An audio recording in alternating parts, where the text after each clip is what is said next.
So today we're going to be talking about stringed instruments, all right? Specifically plucked lute type instruments. Cool. So electric guitar. Everyone's seen electric guitar before, all right? So in my band Dubxotica, these are not allowed. So I'm going to put that away. All right. I've been playing this my whole life.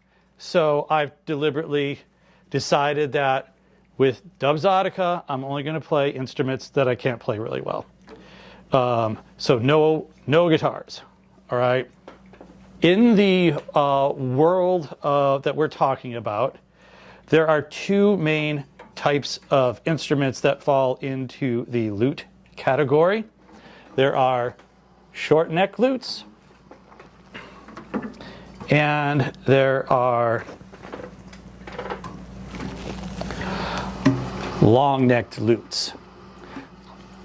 I will knock out long necked lutes first because I don't really play them a lot, but all the stuff that we're talking about at the moment originates in the Middle East. Western music originates in what we refer to as the Middle East. This guy here, this is called a bazouk. This is a modern one. I bought it new. It is a Arabic long-necked lute.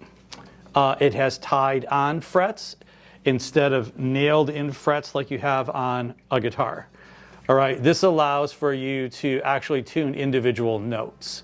And generally speaking, with instruments like this, there are more than 12 notes in the octave, 14 or 16 notes. All right. This one I have tuned so that it is C, G, C. All right. In Turkey, very similar instrument, but slightly more teardrop, maybe less oval shaped, and they're called a saz. All right. So this is Arabic versus the saz, and the tuning is slightly different. Playing technique is basically the same. All right. I don't know how to play this. All right. But I can play guitar, so if it has strings on it, I will try to play it.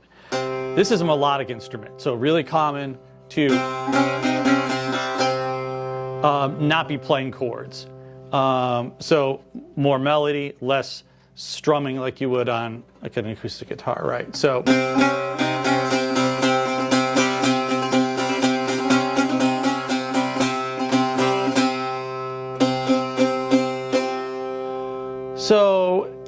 as you know, the Ottoman Empire spread across, a lot of the world. These found their way into Europe, and the descendant of this in Eastern Europe is a thing called a bouzouki, which looks like this. So this is a Greek bouzouki. I can't play it because it doesn't have any strings on it. The tuners don't have any thing to hold on to. I got it at an antique store, relatively cheap, with the plan on restoring it, and I just haven't done it yet. But this, I've owned a bouzouki before, and the Greek bouzouki is pairs of strings tuned in fourths. All right, so typically, if you're a guitar player, you can probably pick it up and play it. The Greek bouzouki eventually found its way into Irish music. This is kind of like the big version of a mandolin. So in Irish music, for example, if someone's already playing mandolin and someone wants to play a lower version, they'll play an Irish bouzouki. The mother of short-necked lutes in the Western world is the Arabic oud. This is an oud, all right? And this is the mother of plucked stringed instruments in the Western world. So the Near East, Mediterranean, Northern Africa, and West. There are many different versions of this instrument. There's the Arabic oud, there's Egyptian ouds, there's Turkish ouds. They're all relatively similar.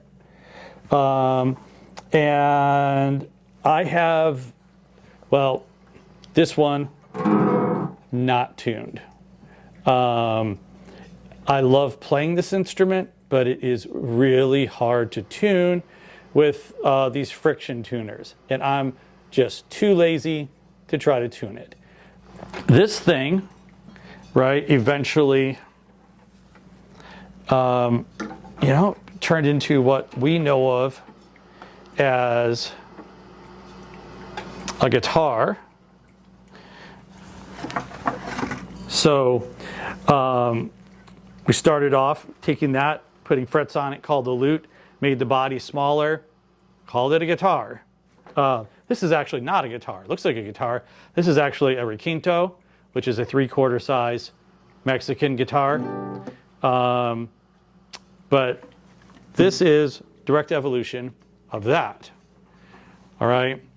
Then the Portuguese, which did a lot of traveling, colonizing, brought these things with them, but they also brought smaller versions of that. And they brought some of those to the Pacific Islands, and that led to this guy, the ukulele. So this, which most people associate with Hawaii, is a direct descendant of this instrument from Saudi Arabia, right? So all remnants of colonization, all right? I do also have an electric oud. This one is made by a company called Godin. They're in Canada. This one has regular guitar tuning pegs. It has a built-in tuner. This is way easier to get in tune than the traditional one. And the way the oud is tuned is in musical fourths. So there are either 6 courses or 5 courses of strings. Some have 2 strings on the bottom course. This one only has 1, so a total of 11 strings. And then typically tuned in fourths. I am tuned right now D, A, D, G, C, F. The low string is often used as a drone. So I have it tuned to D because I'm mostly going to be wanting that as my drone note instead of E. All right. The oud, no frets. All right. And I am not good at playing this. All right. But not having frets is a challenge for guitar players. Now, if you play cello, you're used to it. But if you play guitar, not so much. So playing a fretless instrument makes me focus a lot more on pitch and intonation. And I like to play this just for me, really for like ear training stuff. I first started playing this back in the 90s, and I could play a couple of songs, some like belly dance songs and things like that. Then I put it away for a long time, and I got it again. And I did record one song with Dubxotica using this.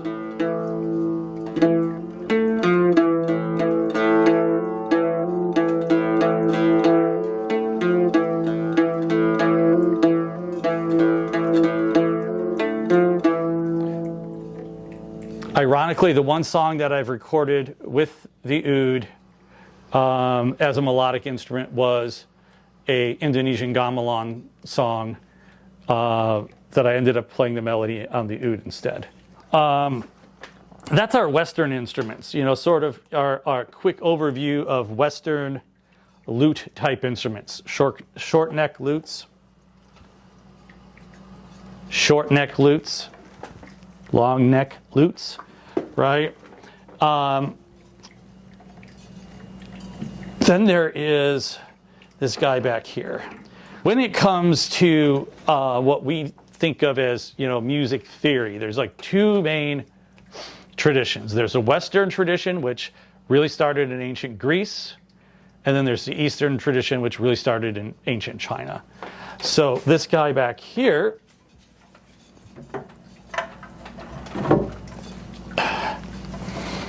is called a pipa, and this is the classical traditional lute from China. Short neck lute, very similar to this, right? The origins of both are kind of lost in the history of time, the mists of time. Unlike Western instruments, the neck is not separate from the body. This is all one piece of wood. And then you've got a fretboard that is relatively short, and then there are frets on the actual top of the body. And this is, it's hollow, but it's not a big, deep body like Western instruments. So it has an almost more banjo-esque quality, all right?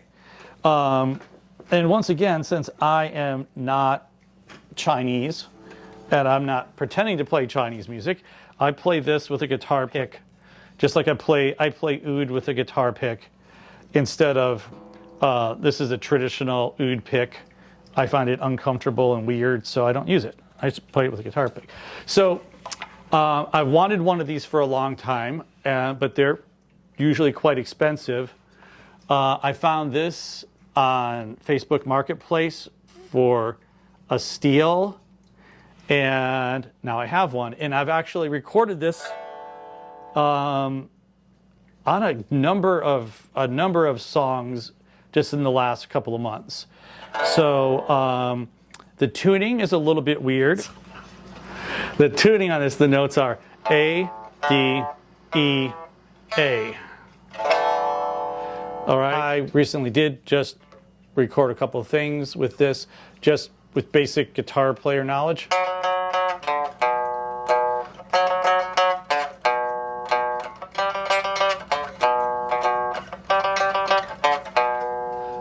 So just primitive guitar player attempting to play a classical Chinese instrument. But it's really fun, all right? And it sounds really cool. So there we go. Those are stringed instruments of Dubxotica.